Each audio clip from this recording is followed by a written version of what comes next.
Hey everybody, it's Jason Blaha here, and an interesting piece of news came out this weekend. Apparently, Al Jazeera has reported that Denver Broncos quarterback Peyton Manning had received pharmaceutical-grade human growth hormone through his wife. That apparently a pharmacist claims that they had mailed it to his wife, and he's completely denied the use. It appears that the source from Al Jazeera has recanted their stance. Now, whether that's because they honestly believe it's not true or because there was too much heat on them and threats of lawsuits, we're really not going to know at this point.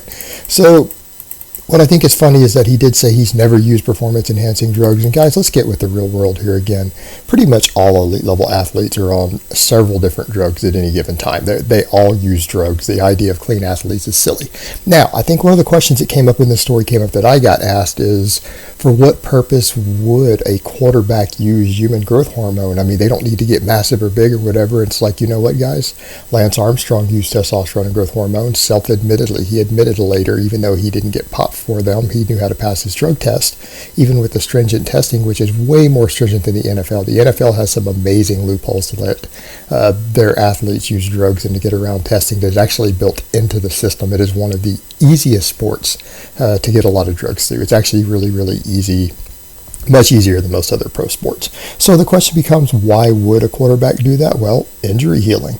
A lot of these substances massively promote injury healing. And in fact, there's some research going on HGH now by some scientists on sports injury healing that when they're done with it, they're going to actually start requesting that HGH be allowed for professional athletes purely for the ability to heal injuries and wounds much faster for them and actually let them play sports longer, and it doesn't really negatively impact their health to any significant degree at the amounts they're using.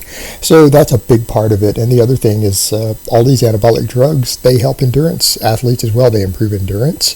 And even for skill-based sports, which you need to remember, let's say that you want to get better at throwing a football or a baseball.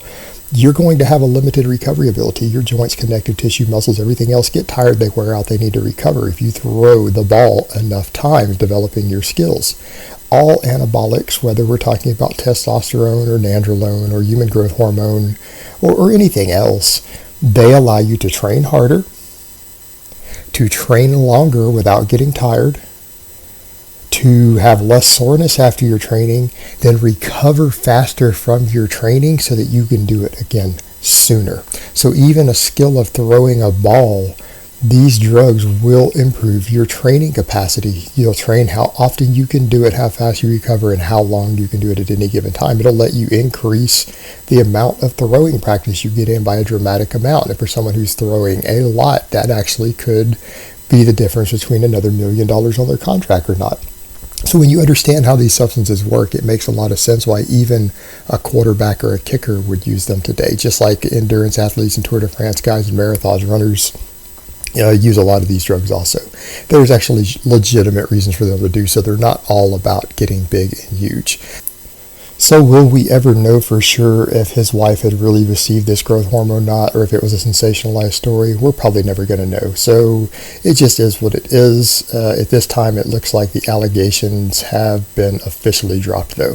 So I hope it's been informative, and I will talk to you guys next time.